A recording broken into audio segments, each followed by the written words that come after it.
užžini pas žmogų į profilį ir aš bijau nieko neaišku, ką jis veikia. O vizualas, negaliu žiūrėti.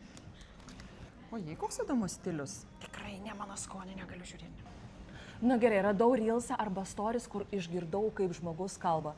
Ir ta kalbanti galva jau lemia, ar man patinka žmogus arba ne. Bet kartais neįmanoma surasti tos kalbančios galvos profilį. Ir vyro kalbanti galva labai svarbu. Atrodo visai nieko, bet tik prasižioja. Ne tik vyro ir moterų. Ir tada supranti, kad ne tavo stilius, ne tavo vaibas. Paklausyti nemokamą webinarą arba nemokamą pamoką arba nors kažkokį atmintinį prasisiųsti, kad suprasti, kad šitas ekspertas kažko įsivertas. Nueik nemokamos kavos, kad suprastum, ar šitas vyras kažko tai vertas. Nu kaip ir patinka tas ekspertas, bet eisiu dar pas kitus ir paklausinėsiu kokią kainą. Gal bus pigiau ar geriau. Nueiti ir su kitais vyrais išgerti kavos, pasilyginti, pasižiūrėti, kas siūlo vienas, kas siūlo kitas, įsivertinti, kuris variantas geresnis. Tai klausyk, pardavimai yra kaip santykiai. Ne, tai santykiai kaip pardavimai.